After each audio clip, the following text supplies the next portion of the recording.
Welcome to Lesson 26 in Through the New Testament in Ancient Greek for absolute beginners. My name is Heiress, and I'm your guide as we read through the New Testament in its original, beautiful language, the language of ancient Greece, which coincidentally was called Heiress. Because each lesson builds on previous lessons, be sure to start with Lesson 1.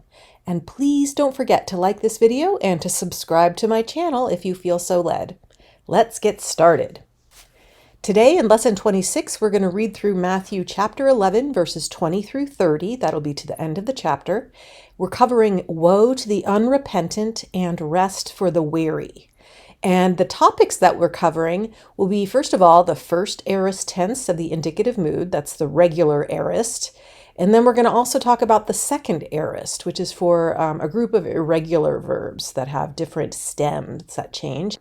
And then we're going to discuss or go over a few common verbs, including Áρχομαι, which means to begin, γίνομαι, which means to become, eἰμί, which we've seen before, means I am, μένω means I remain or I stay, καταβαίνω is I go down, and λέγω, I say.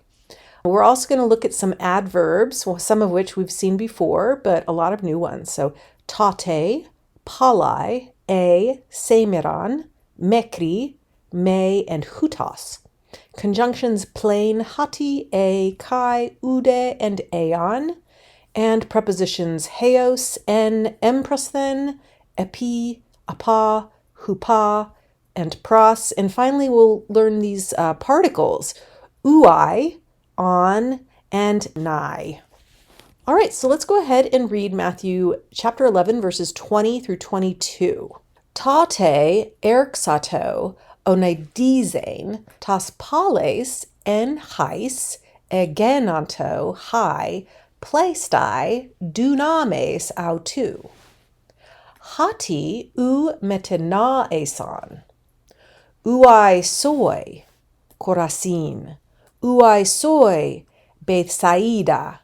Hati εν Τύρο kai Sidoni εγένοντο χαι δύναμις χαι γενόμεναι εν χουμήν, πάλαι on εν σάκκο kai σποδό μετενάεσαν. Πλην λέγω χουμήν, Τύρο kai Sidoni ανεκτάτερον εστί εν χειμέρα κρίσεως χουμήν. All right, let's first talk about the adverbs, prepositions, conjunctions, and particles in these verses. Starting with the adverbs in this light purple, which is violet. I chose to rhyme with verb, adverb.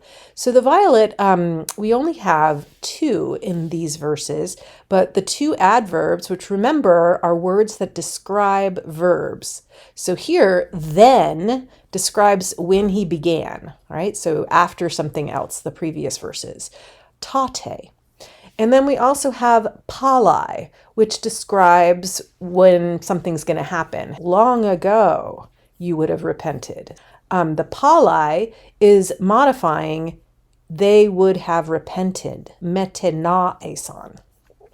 All right, so the next thing we're going to talk about is just a review that prepositions are these little words that connect ideas. So like in something, the cities in which, and Heiress. And remember with en, it's like being on a date or in a relationship. You are going to take the dative after it. So you see this dative feminine plural relative pronoun here, Heiress. So en Heiress, in which cities the most of his miracles took place. All right, so the next one, we only have three others and they're all en, so we won't go back into that. But in the cities, in you, meaning in Tyre and Sidon, and then in sackcloth and ashes, and another use of en, and finally in the day of judgment, en χειμέρα κρίσεως.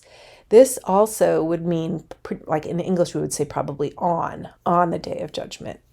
All right, let's look at these orange, which are our conjunctions. Here we have hoti, which means usually because. So Jesus is beginning to denounce the cities that most of his miracles took place in because they never repented. They saw all of his miracles and yet they never turned to him as their savior. So because, so he's denouncing them because they didn't repent. Next we have hoti again. In this case, it's similar to because. It's like a causal relationship. So Jesus is saying, because Tyre and Sidon would have repented if they had seen the miracles that you've seen. So basically, he's explaining to them why, more explanation for why he's denouncing them. And then A is if. If the miracles had taken place in Tyre and Sidon. So that's kind of a, we use if in English, and then we use what we call the conditional tense. I would have, they would have, all these, this would verb. In Greek, ancient Greek, they use the aorist in this case. So we'll talk about the aorist later. All right, and then next we have Kai, which is very familiar, and the two cities, they group them together, sackcloth and ashes, and again, Tyre and Sidon. And then the last conjunction is A. This looks like, well, we have he, which is a feminine article, but in this case, this is that, and it's a soft breathing mark. So than, excuse me, not that, than you. So on the day of judgment, than for you, a humin. All right, now let's talk about particles. Particles are words that don't change, and they've just kind of become a single word that's used often in different ways. I mean, in this case, woe is probably originally was a verb, but now it's just oŭaί, oŭaί. And then we also have this word over here, on, which is a particle. They call it a particle because it basically just comes in to symbolize a wish or something that might happen, a possibility. So in you, a long time ago then, this is translated then because it's kind of like a possibility. You would, in sackcloth and ashes, you would have repented. So it indicates a possibility that if the miracles had taken place, then maybe these other things would probably have taken place. All right, so I'm going to go ahead and move on to our next slide. So the verbs in this these three verses are a few that we haven't seen before. Actually, I think it's just one, this to denounce we haven't seen before. To begin is ÁRCHIMAI, ÁRCHIMAI. And here is the aorist indicative middle tense, third person singular, he began. So we're going to talk about aorist next, but I just want to point out that you'll see the beginning instead of R, it's air. So that's what's called an augment. It makes it kind of a longer. It goes from a shorter vowel like R with the alpha to a longer vowel, the eta here, air. And that is in Greek, the way of expressing something is in the past. We'll see more of that, but I think we've already seen augments with the imperfect. And then here we have to denounce, which is onaidizo, and you'll recognize from our study of infinitives that we have the infinitive, the present infinitive active, ein here, epsilon, iota, nu, onaidizein, began to do what? Began to denounce. And here and here and here, we have several examples of the use of the word γίνομαι. So we're skipping over μετανάω for a second. So γίνομαι is one of those middle only verbs. Remember the omai, like әрχομαι or προχωρούμε. Γίνομαι indicates it's something that happens to oneself, like something is coming into being or happening. So that's kind of why it has this deponent form, the middle only form. So this one is the aorist indicative middle, which is for middle only verbs always going to be the case. And then we have aorist indicative active with μετανάω, and then we have aorist indicative middle again, third person plural, with γίνομαι, and then we have γίνομαι as an aorist participle here. We won't talk about aorist participles today because it's confusing enough.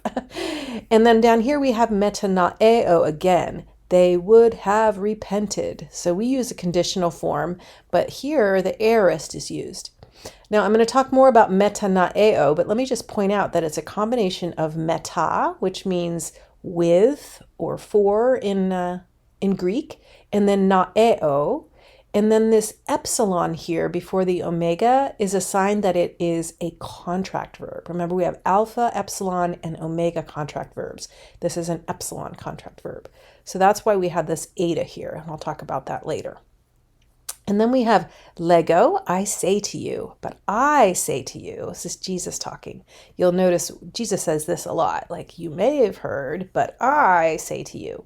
So leggo humin, this is a very common word. I think it's like 2,267 times in the New Testament. And then estai is a future indicative middle, and it's called middle just because it has these middle endings. It's put in the middle for that reason, because of the middle endings rather than because it's really not active. I will be, so it will be, estai.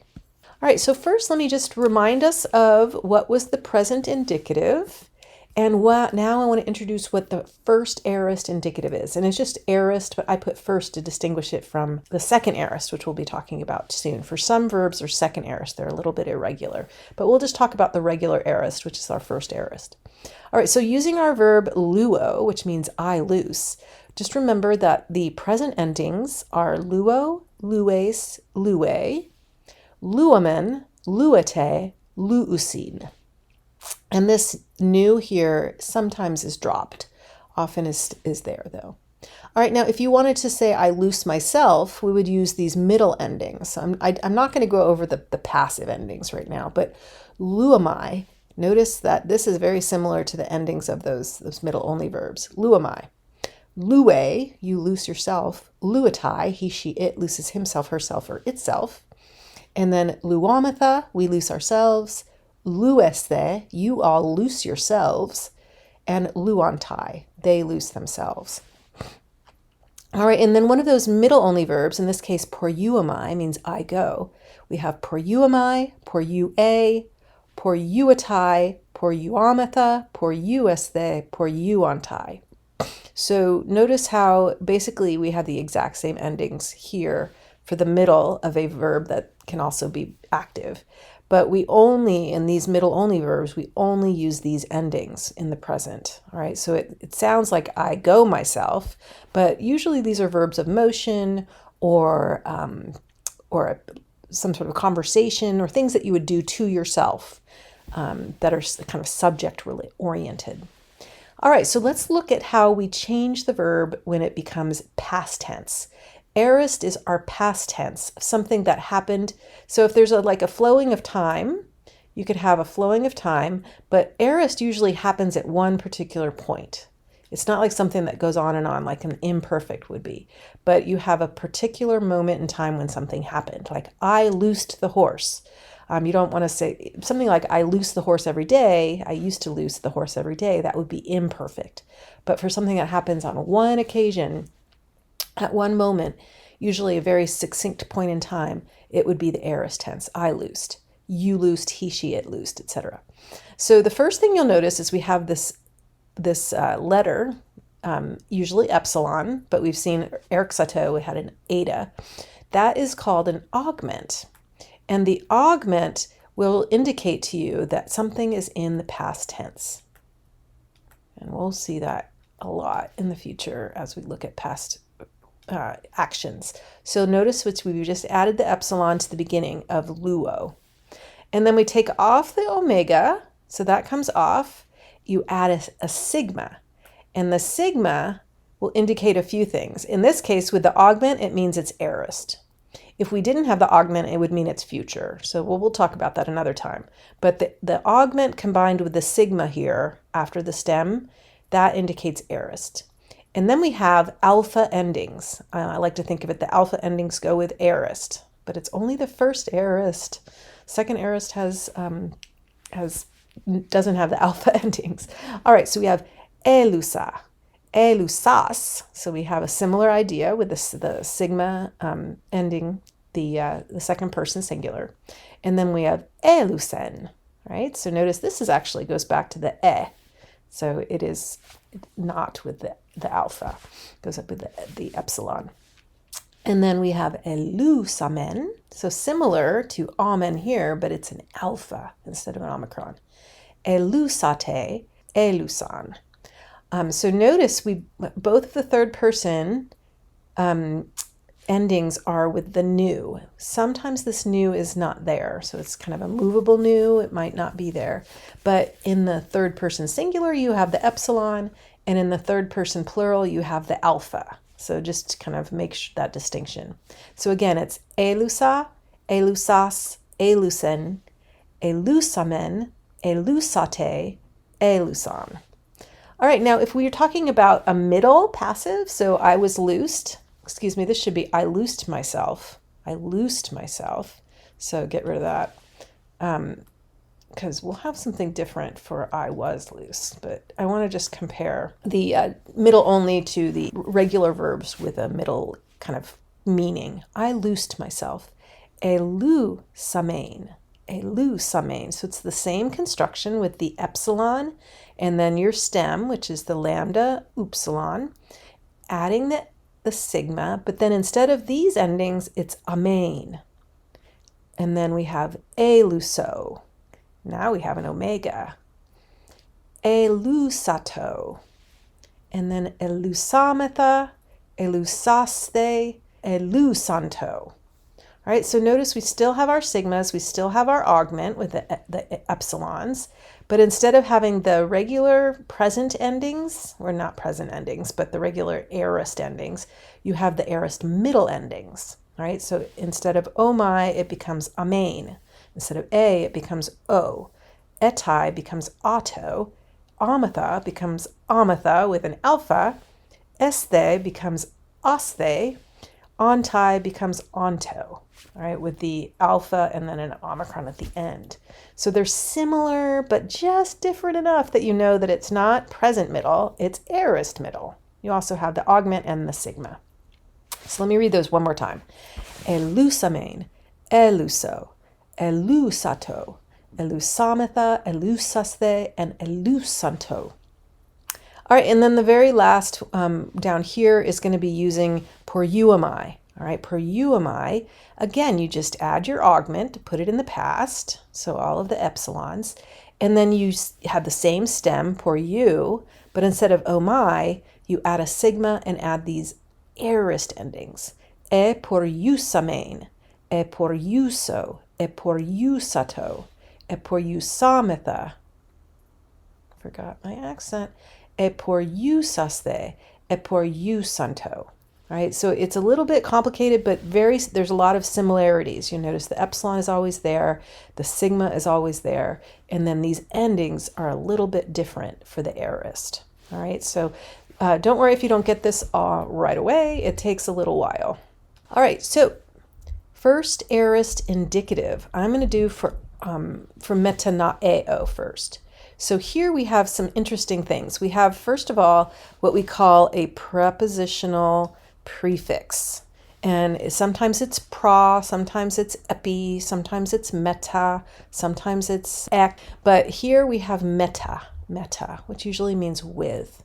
We also, in this verb, have a contract verb. And remember, it can be epsilon, it can also be alpha, and it can be omicron, but generally it'll be right before this omega, and it'll usually have the accent on it. So in this case, instead of having the epsilon, the augment at the beginning, like here where you would expect it, it's actually going to be here, right? And that's because the main verb is naeo. This is just kind of a way of describing the verb. So μετεναέω. So instead of emeta, it's going to be mete. All right, so another interesting thing is instead of having nasa, you have naesa to kind of lengthen this contract part.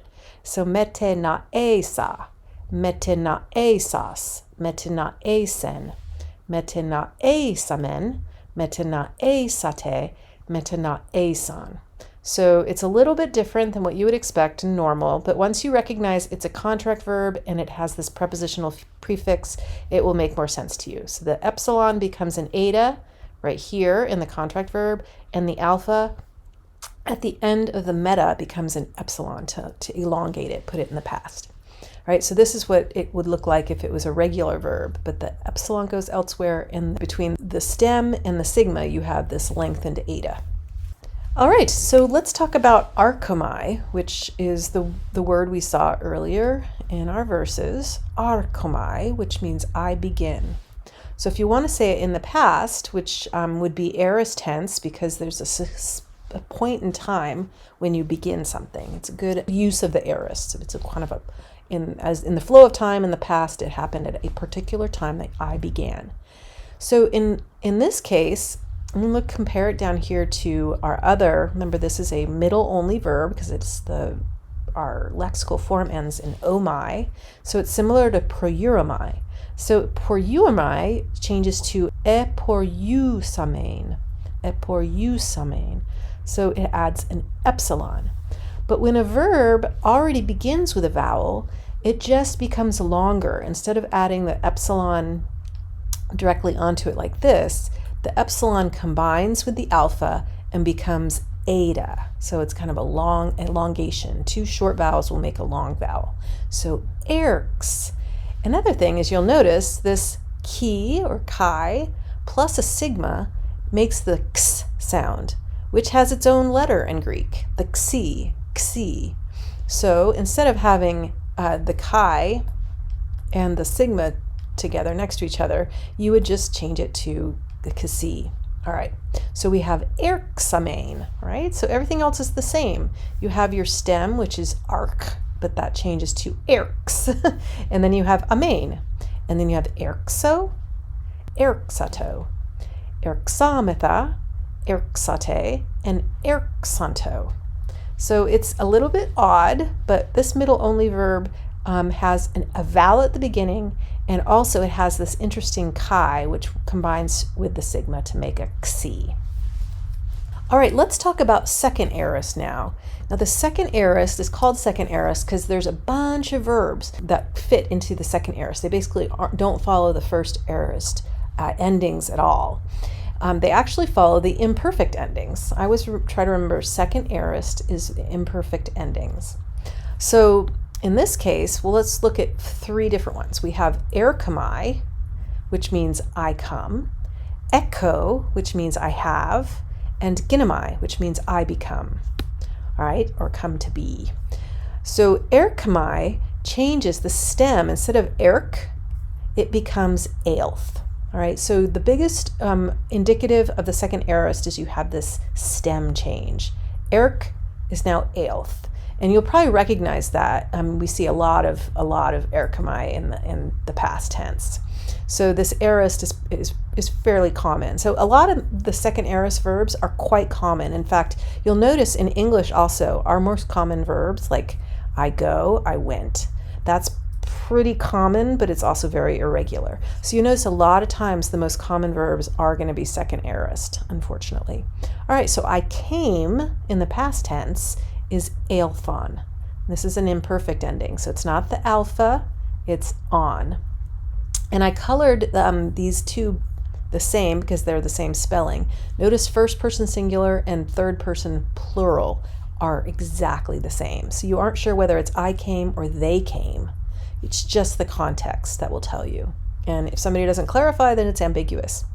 All right, eilthus, eilthen, eilthamen, eilthate, eilthon.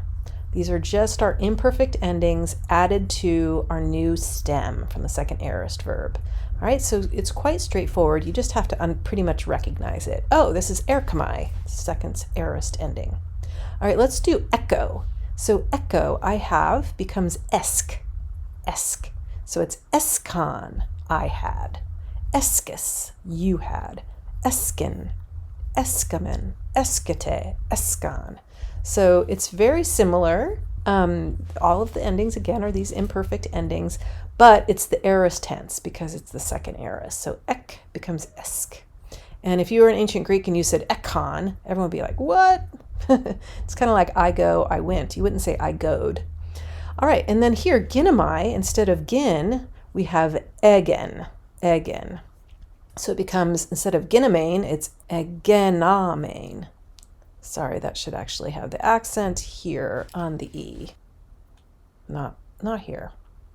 Okay, so agenamein, agenu, ageneto, agenamatha, agenesthe, agenanta. So amen, eto, amatha, esthe, anto. Those are our imperfect endings again for that middle tense. All right, so because this is a middle only verb, because it has this amai here, we have to use our middle endings. Middle imperfect endings are amen, eto, amatha, esthe, anto. All right, and notice they're very similar. Amen, instead you have amatha. So you basically change the ending here. Ete becomes esthe. On becomes anta. On becomes amen. And then S becomes u, and N becomes eto. So those aren't as similar, but you just kind of will start noticing these patterns. All right, let's go ahead and point these out in the verses we read. Erksato, remember third person singular. The eta is from making the alpha long to indicate that it's in the past. That's the augment. And then the chi combines with the sigma to make that xi. So erksato, he began. Had taken place. Egenanta. So remember we have egen, that's our second aorist, and then anta for the third person plural. And remember, this is a middle only verb. That's why we have it. And it's also a second aorist, middle only and second aorist. And then we have another occurrence here, which is exactly the same. Now we have two occurrences, again, both of them are third person plural, of metanaeo, which is both a contract verb. It has that epsilon before the omega. And it also has this prepositional prefix, meta. So we have mete, naesan for the third person plural. All right, let's go ahead and read Matthew chapter 11, verses 23 and 24.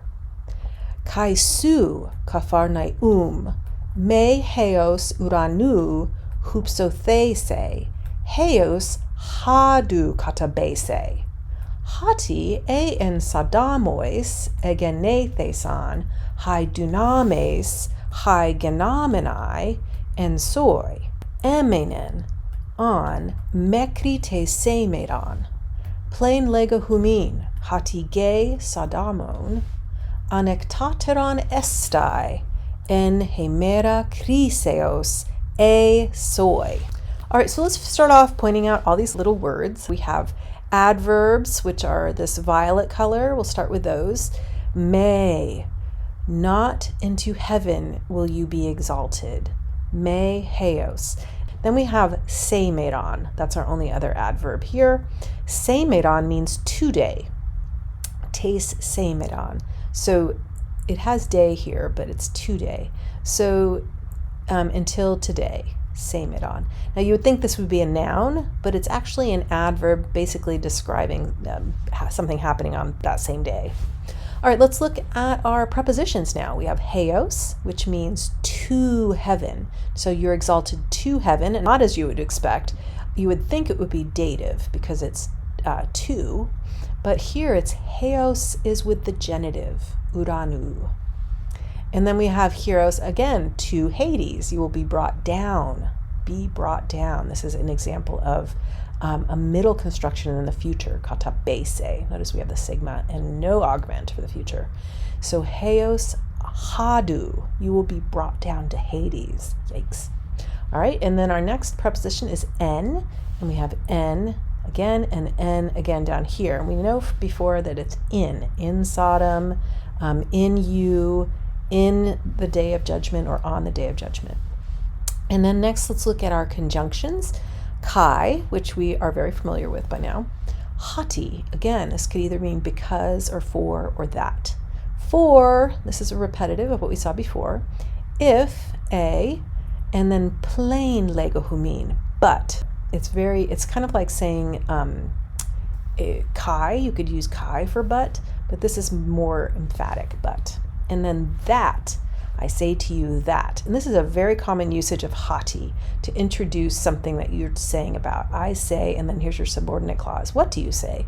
I say that, hati, it will be more tolerable in the day of judgment for Sodom than for you. And that's our last use is a, just like we saw before. Comparative is with the dative, than for you. And then last, I want to point out this on again, the particle that kind of expresses wishful thinking or possible thinking. Had taken place in you, it would have remained until today. So basically, Sodom would have been still here if all of these miracles had taken place in it, because the people of Sodom, as bad as they were, they would have repented, but you guys aren't. Anyway, so then one other thing I didn't point out is μέχρι. This is also a new preposition. Until, μέχρι, followed by the genitive. Tes σήμερον. Notice σήμερον always stays the same as an adverb. It doesn't take on a genitive ending, for example. So on μέχρι tes σήμερον, until this day. All right, let's talk about the verbs in these verses. So first we have οὕτος these, which is a future indicative passive. All right, so will be exalted. So the subject is being exalted, and he's saying, you will not be exalted, Capernaum, but you will go down to Hades. All right, so οὐπό these. Notice this they here is an indication that it's passive. And I won't go into more detail here. This actually looks more to me like a subjunctive passive, which is probably why we have this may. All right, and then we have καταβαίνω. So here's another prepositional prefix verb, kata, but καταβαίνω is the word here, to go down. Kata means down. So this is a second aorist, and it is καταβαίνω. Καταβαίνω is that becomes the stem when you're in the aorist. But here we have a future middle, so καταβαίνω. Again, possibly a subjunctive. And then we have had taken place. This is an aorist, indicative passive. They is an indication that it's passive. And here notice we have, instead of γίνομαι, gin, we have egen. So egenetheson is our aorist indicative passive. We didn't really cover passive, so but notice the theta, eta there. That really kind of will help you. We did cover the stem change for genomenai, having taken place. This is a participle. So now with participles, you would think it would be egen, which is our stem change, but we never have augments with participles. So just notice that the change in the stem is there for the second aorist, for the participle, but we don't have the augment. We just have the new stem change from γίνομαι to gene. And then here the verb is μένω, and it would have remained aorist here. Now, one thing that's strange about μένω is that it doesn't have the sigma. You'd think there would be a sigma here after the new, but this is what's called a liquid verb. So I'm just going to write this here, and it looks kind of like this is a liquid pen because it's leaking. So it's a little bit thicker than I wanted it. Okay, so liquid verbs. What's wrong with my pen? But this should help you remember liquid, that's for sure. Liquid verbs end in certain consonants, and one of them is this new. The Greeks didn't like the new combined with the sigma. So whenever the sigma would follow a new, for example here when you're using an aorist, you would think it would be μένσεν. It actually, the sigma doesn't go. So that's just something you'll have to get used to when you see these verbs. But that's a liquid verb. We'll talk more about liquid verbs in the future. And then I say lego is very recognizable. And then estai, will be. So that's the future of eἰμί. All right, let's go ahead and read Matthew chapter 11, verses 25 through 27. En ekeno to kairo apokrithes ha Jesus epen. Examalagumai soi pater, kurie tu uranu kai tes ges. Hati ekrupsas tauta apa sophon kai suneton, kai apekalupsas auta nepiois, nai ha pater, hati oւυτος eudokia egeneto. Έμπροσθεν σου, pantamoi paradothe, hupa tu patras mu. Kai udes epigenoske tan huion, eime ha pater, ude tan patera, tis epigenoske, eime ha huias, kai ho ean bouletai, ha huias apocalypsai. All right, we're not going to talk in great detail about this for the sake of time. I just want to point out all of the conjunctions. Look at all the conjunctions in this. So we have kai, kai, kai, kai. We understand what kai means, and. We understand hati is that. So here, I fully consent to you, Father, Lord of heaven and earth, that you did not hide these. You did hide these things from the wise and learned, and you did reveal them to little children. So basically, Jesus is saying, I admire, I like that you hid them from the wise and learned, but revealed them to the little children. So that's why hati is here. That's basically describing what Jesus fully consents. It's not really a good translation for that verb there in this instance. All right, and then we have hati again. Yes, Father, for it was well pleasing to you. So for, kind of like an indication, like a because, a causal relationship here. And then if. So no one knows the Son, if not the Father. So in other words, only the Father really knows the Son. And then nor the Father, if not the Son. So basically only the Son knows the Father. So nobody knows the Son except for the Father, nor does anybody know the Father except for the Son. So ude is nor. So it's kind of like oo and put together. Oo meaning not, and nor. And then again, if, similar construction, and if the Son chooses. All right, so aeon bouletai, if. All right, so we have a and we have aeon for if. All right, let's go ahead and look at adverbs and prepositions. So en ekeno to kairo, so at that time, in that time. We also have apa, from the wise and learned. And then we have hupa, by the Father. So all things have been delivered by my Father. All things have been delivered to me by my Father, hupa. It's also under, but under would be with the accusative. And then we have έμβροσθεν, before you, with the genitive, έμβροσθεν. So it's kind of before of you, in front of you. And then we have our adverbs. We have οὕτος, thus, or being like, something similar, οὕτος. And then here we have may and may. All right, so eime, the Father, eime, the Son. So basically this is an indication that only the Father knows the Son, only the Son knows the Father, except for those he wants to reveal. All right, let's go ahead and read our final verses in this chapter. Matthew 11:28 through 30.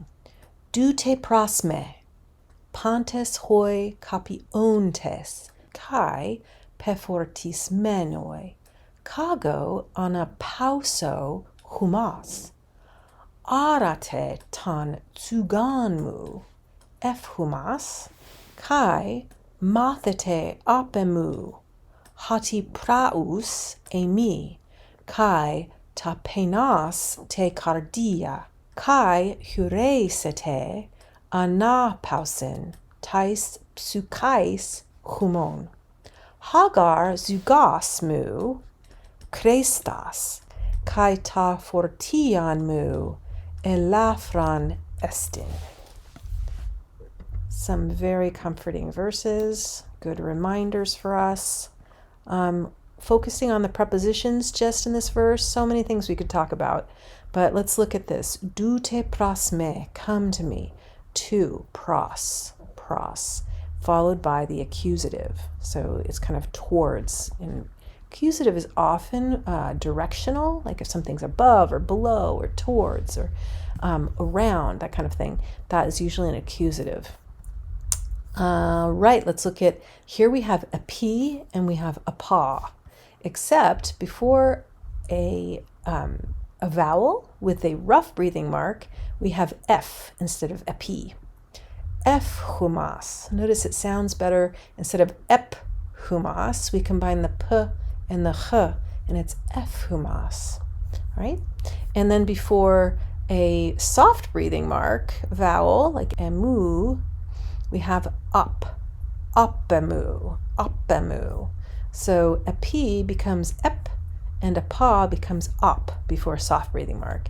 And like here, before a rough breathing mark, a p becomes f, and a pa becomes off. All right, that is all we have for you today. Thank you for joining us. Again, please like this video and let me know in the comments if there's anything you'd like to learn next. Good job listening to me talk about the aorist for so long. It's a little bit challenging. It will come easier and easier the more we go through the New Testament. Thanks again, and I look forward to seeing you next time.